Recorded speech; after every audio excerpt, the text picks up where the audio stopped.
let's take a look at what I mean by elementary functions. Now, there are many ways in which elementary functions could be defined, and this is not a universal definition, but it's one that is probably most appropriate or very appropriate to the level of a pre-calculus class. Okay, so elementary functions. What do we have for elementary functions? Well, let's just start here and kind of move around this way. Okay, the elementary functions: constant function f of x equals c. Linear functions, f of x equals x. Power functions, f of x equals x raised to a power p. In each case, x is a variable, and so that p would be a constant number. So, for example, x squared, x cubed, whatever. Okay. Now we can combine power functions. We can combine the x squared and the x function and the constant function, which of course could be regarded as a power function if p equals 0, since x to the 0 is a constant, x to the 0 being 1. Okay, we can combine multiples of power functions, multiples of the x squared, the x, and the constant function to get the quadratic function, general form of a quadratic function, and you should be familiar with this from prerequisite courses. It's y equals ax squared plus bx plus c. You have that in a different context here, ax squared plus bx plus c. You know that if you have y equals ax squared plus bx plus c, you can use the quadratic formula to figure out where the zeros are. Or if you have ax squared plus bx plus c equals 0, which is equivalent to what I just said, you can use the quadratic formula to find the solutions to that equation. So we have the quadratic functions. Now the basic quadratic function, the most basic quadratic function is f of x equals x squared.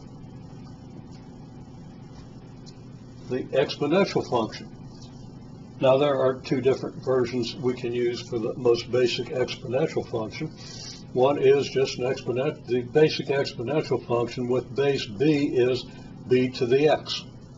Now, if we use the special number e, this being the limiting value of 1 plus 1 over n quantity raised to the nth power as n approaches infinity, something you might have seen but might not have by this point.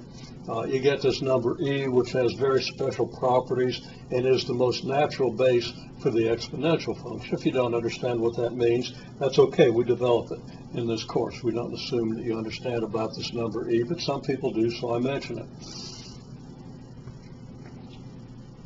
Okay, then we have what? The logarithmic functions. Logarithmic functions are the functions that are inverse to the exponential functions, so that the inverse to b to the x is log to the base b of x. The inverse of the e to the x function is the natural log of x. Say e is the most natural base for an exponential function, then the inverse function of the exponential, the e to the x function, will be our natural logarithm, the natural logarithm of x. And what do we mean by being inverse to the function? Well, this might not make any sense to you if you haven't studied a lot of functions and function notation. This is where we're headed. This is what we're trying to develop. But log to the base b of b to the x equals x, and natural log of e to the x equals x. Those are the inverse function relations. And of course, we could do b to the log base b of x. That would also equal x, and so forth. But don't want to digress here. Just trying to give an overview. And this overview can be very handy as you get into studying these functions. So there's our basic logarithmic and basic exponential functions. And then we have our trigonometric functions. The basic trigonometric functions are the sine function, f of x equals sine of x, tangent function, f of x equals tangent of x, the cosine function, f of x equals cosine of x.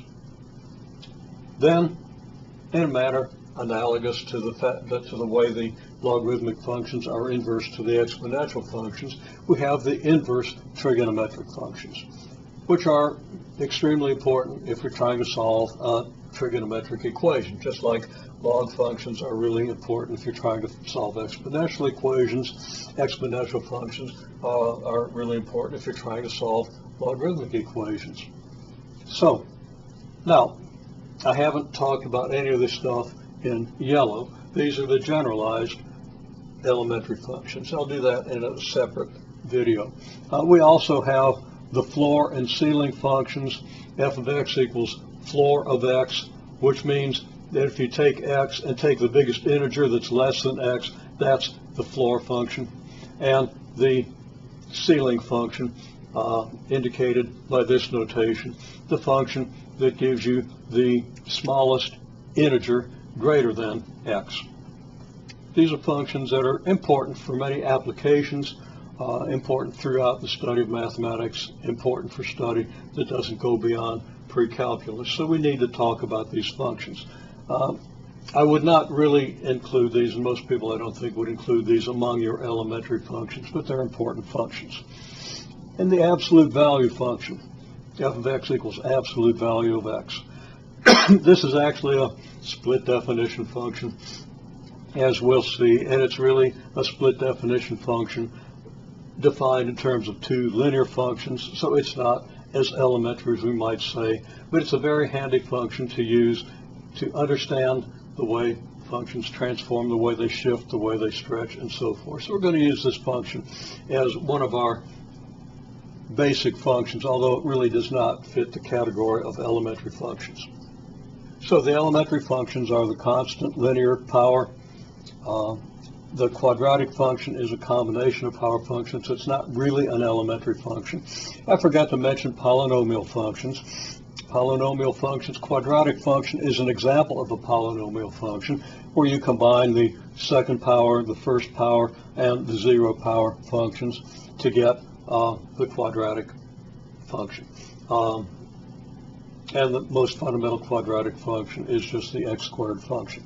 Polynomials are obtained by combining powers of integer power functions, powers where p is an integer. Okay, similar to what you did with the quadratic, but you can go to higher powers. The quadratic function really is, and the generalized quadratic function we'll talk about, really is a polynomial function. So quadratics are a subset of the polynomial function, but they're extremely important. Polynomial functions, you have some number times some power of x, some highest power, the nth power of x. And then you have another number times the next lower power, and so on, down to just a plain old number.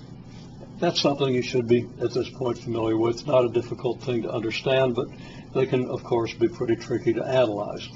One thing in the analysis of power functions is any power function can be expressed as a product. This pi here means product. It means a product of functions of the form ax squared plus bx plus c. These would be quadratic functions.